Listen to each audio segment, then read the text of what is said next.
Today we're taking a look at the 2025 independent horror film from Wendigoh Pictures, Bad Things Happen Here, from director Nick Bergman. I'll see you on the other side of the intro. Monkeys, roll the footage. Monkeys? Yeah, that works. I like all right, that a lot. okay. All right, moving on. Hey, what about Tulip?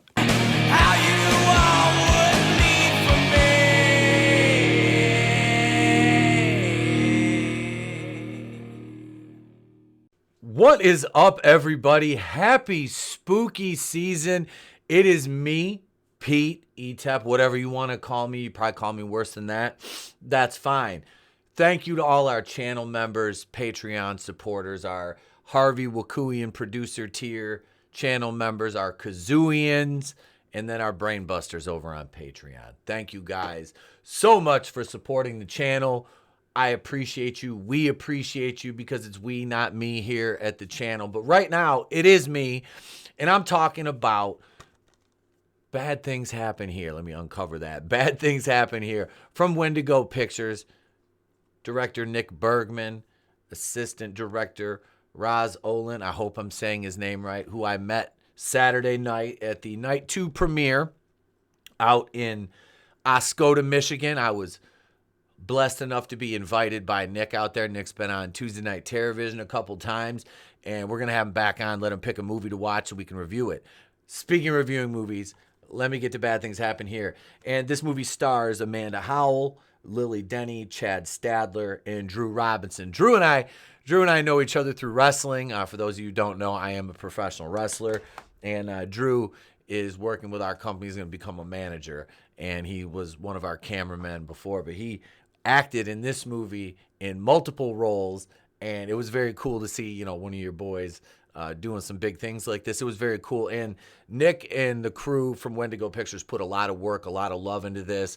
If you want to hear a lot of the behind-the-scenes stuff, you can pick up the DVD, the Blu-ray, which I have. Thank you, Nick, for that, and all the swag you sent me. I appreciate it. It's a good movie. Let me say that first of all. I enjoyed it. I've seen it twice now.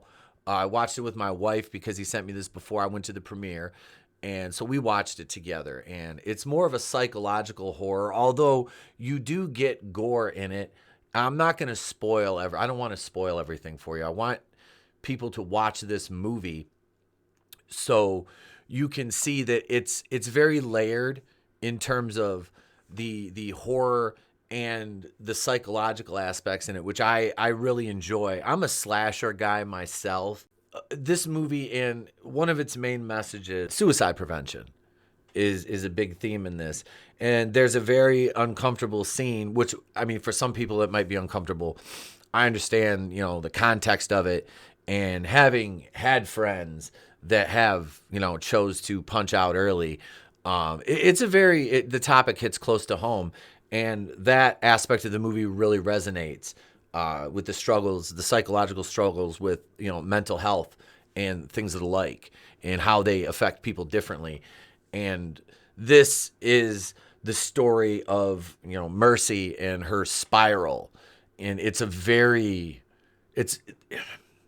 well done. And big shout out to Amanda Howell. I didn't really get a chance to talk to her at the premiere, I didn't want to. This is the thing with me as a YouTuber. Like, I was invited to the premiere. I just bought a little tabletop thing set up to put my phone on with a light and a microphone, a stand to record interviews. And I just shot some footage with my selfie stick out there, took a few pictures because I didn't want to. I feel bad, interfering with that, even though I was invited, and they probably would have been more than gracious to grant me, a few little, interviews here and there, but I'm just going to let them, soak it in, enjoy their moment. I don't want to get in the way of that. I'd rather just kind of observe, how everything's going. And, I got to sit in with them and sit back with the, cast and watch the movie in the back, towards the back of the theater, which was all right. It was fun. Like I said, it was a great experience.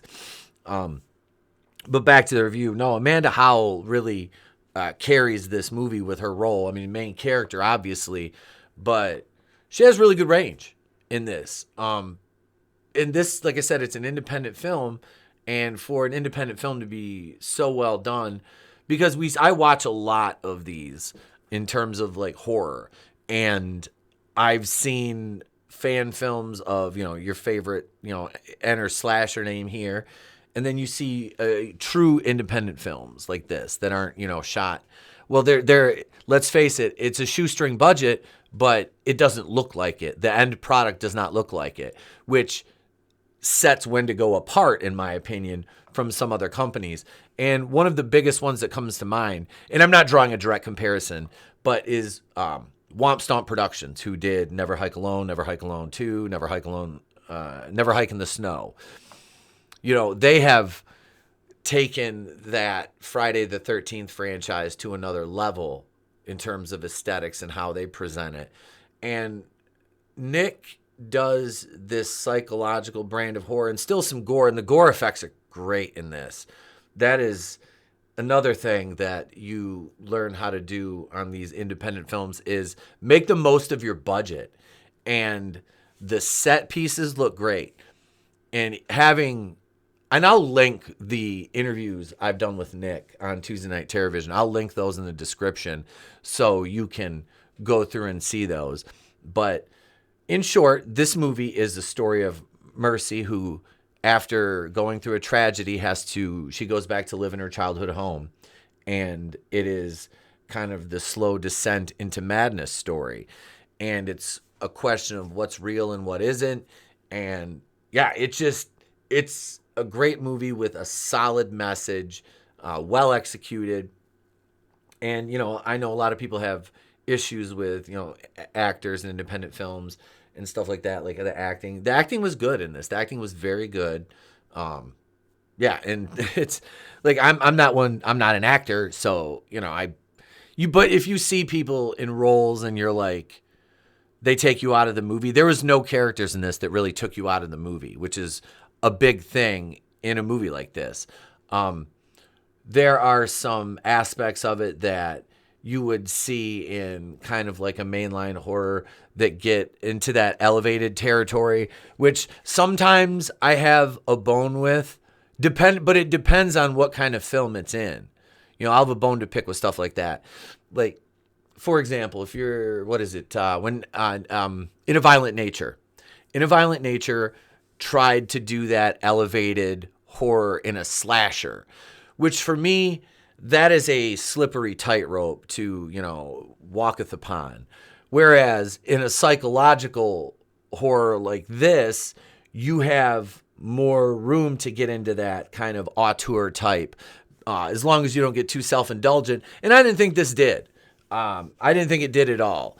So if you want to do that elevated stuff, and yeah, it's a psychological thriller. So yeah, I was good with that aspect of it, because I've mentioned that in the past in movies, and it's kind of taken me out of them. It didn't here because it was woven in, and you really didn't get a lot of that until we get into the third act, and the ball is rolling downhill at this point and getting larger, and Mercy's on that collision course with madness basically. So yeah, it's and there's a great scene in and I don't want to go full spoilers. I was going to originally with this, but I'm like, you know what? No, I don't want to do that. I don't want to do a disservice to the movie in terms of giving it away before people have a chance to see it, because it is a very good film. This is something that I will watch again. I believe it has some rewatchability, which is, again, for a psychological thriller for me, that says a lot, because normally if my movies that I rewatch are stuff that I either really have to love it or it's something I can put on as background noise. And this isn't a background noise movie. This is a movie that you have to pay attention to because there's a lot of little things that are going on. It's time to score the movie. I have went through as much of it as I really want to with you because I want you to watch this movie. It is available, as I said, on Blu-ray pack, and I mean, I love the design of this. It's so neat looking. I like the red and black font though. I like that look. I like the aesthetic. I believe it'll be on Amazon Prime as well, so you can check it out on Prime. But I suggest always buying a physical copy. But so let's score it. Enough delay. I'm looking at this movie in terms of overall story, pacing, characters. There is some gore. How is the score to the movie? Overall, those are the things that I consider in this. And the cinematography, obviously, is a big one. And I can't lie. I really enjoyed this movie. I looked at it from every angle in the 2 times that I've watched it. And then I went back and I watched, just kind of went through it and was scrolling through things, like looking at particulars. I will give this movie on my score. We'll go with a 10 scale, which we've been doing on Tuesday nights, and we'll stay with that here on our ranking for this movie and the rest of them that we're going to do moving forward. I give this movie 7.5 out of 10. I'm being fair. I'm being non-biased. It's a 7.5 out of 10 to me. And that is a very good rating. That is a very good rating. You look people, well, what about 10s out of 10? Well, nobody's perfect. Nobody's perfect except for Empire Strikes Back. That one's pretty much perfect. But no, this was a great movie, and a 7.5 out of 10 is a very good score, which I am very happy to give this movie. It's got rewatchability. I would suggest you buy a Blu-ray copy of it and own a copy of this. And I want to see Flesh. I haven't seen Flesh yet, which was the first movie that they did over at Wendigoh, which also starred Amanda Howell. So I'll be buying that one and doing a review of that. And guys, let me know in the comments below if you want a full-on spoiler review breakdown of this movie, because I would be happy to do that for you guys out there. So let me know if that's what you want. 7.5 out of 10 for Bad Things Happen Here as I hit my microphone. But yeah, that'll about wrap her up here. We have a lot going on in October, gang. Oh my God, we have watch parties on watch parties on watch parties planned. We have Killer Condom, Killer Sofa, Troll 2, Return of the Living Dead 3, Nightmare on Elm Street, Nightmare on Elm Street 3, Halloween 1978. I swear to God, if that's a wasp on my leg. And for those of you who don't know, if you're not here in the live streams, this is going to sound really funny. Why are you freaking out about a wasp in your office? For some reason, they've been getting in here, and I've been battling them. And I think I killed like 6 of them yesterday, and like 2 as soon as I came in to clock in this morning. So, but yeah, we got a bunch of watch parties. The schedule is up on the community tab, and we've put it on Twitter, Facebook, Instagram. All the links are in the description. That's where you can find us on all the socials. We're on TikTok. I'll post that link in there as well. Patreon. Gang, I just uploaded 2 commentaries last week. Intruder, Hollywood Chainsaw Hookers. Jamie and I recorded a commentary for Ghost Town, which we're reviewing on Tuesday Night Terrorvision tonight. We got a lot going on. It's a lot of fun. It's spooky season here on the channel. Horror abound.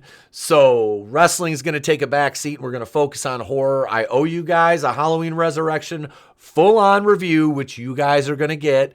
Channel members and Patreon backers, our Brainbusters, will get it first. But that's it, gang. I'm done talking. Thank you very much to Nick Bergman from Wendigoh Pictures. We look forward to having you back on Tuesday Night Terrorvision. You and the cast and crew, congratulations on a successful premiere of Bad Things Happen Here. I gave it a 7.5 out of 10. What do you think? Let me know. Do you agree? Do you disagree? Sound off in the comments below. Be sure to hit the like button, subscribe, ding the bell for notifications, all the YouTube fun. I'm Pete from Wrestling with Horror. If I don't see you, have a great day, a pleasant tomorrow. I'll catch you on the next one. And remember, it's always better to burn out than fade away. Deuces!